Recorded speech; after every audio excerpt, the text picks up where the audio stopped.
যদি আমি রাজনীতিতে ওই রকম পাকা লোক না, আমি রাজনৈতিক বিষয়ে কথা বলি না, তারপরে একটু বলতে হয়, কারণ ইদানিং খুব চর্চা হচ্ছে যে রসুল রাজনীতি করেছে।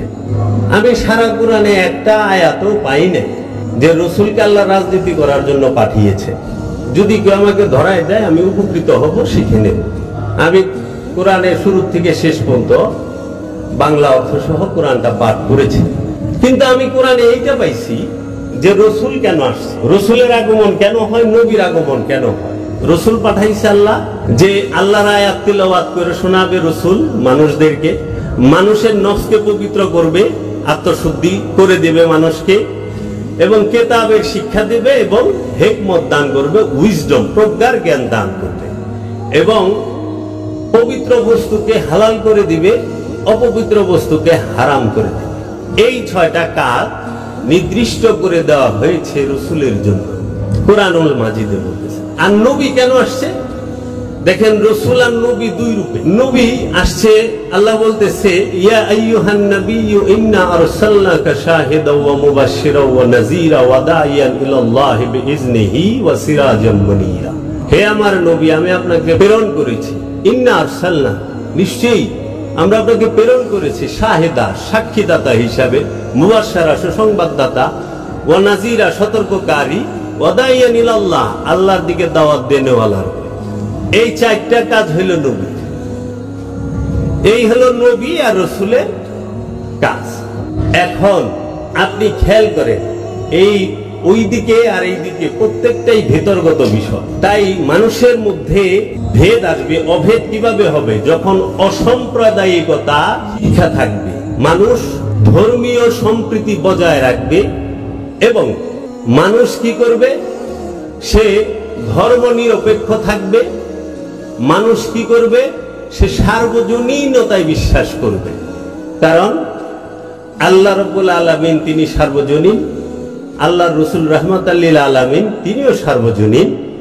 আল্লাহ রাব্বুল আলামিনের বাণী রাসূল সাল্লাল্লাহু আলাইহি সাল্লামের মাধ্যমে পাঠিয়েছেন আল কোরআন, সেই কোরআনও সার্বজনীন কথা বলেছে।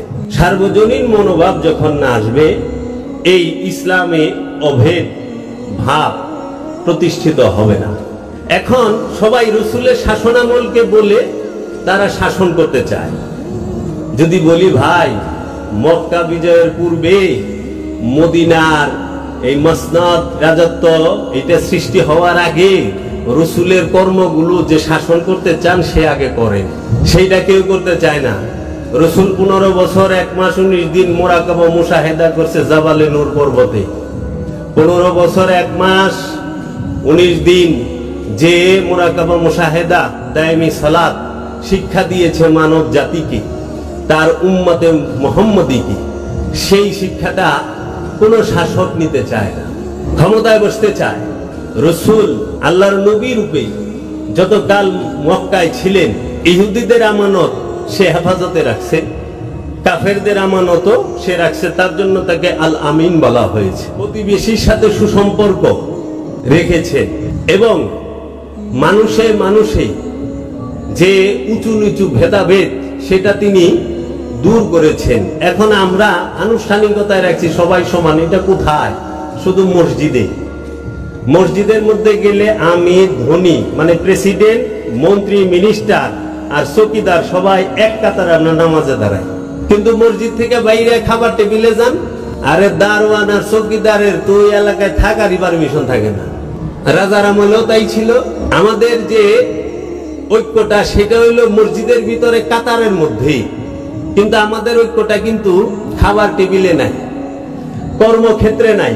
আমাদের ঐক্যটা, আমাদের সকল মানুষের সমান অধিকার, সেটা চিকিৎসার মধ্যে নাই, শিক্ষার মধ্যে নাই। আজকে গরিবের ঘরে মেধাবী সন্তান জন্মায়, কিন্তু সে অর্থের অভাবে সে পড়াশোনা করতে পারে না, বাধ্য হয়ে লেগুনা বাসে যাইতে হয় তার, কিন্তু সে মেধাবী। কেন এরকম হলো? মুসলমান রাষ্ট্র না? তাহলে আপনি কি দায়িত্ব নিবেন না?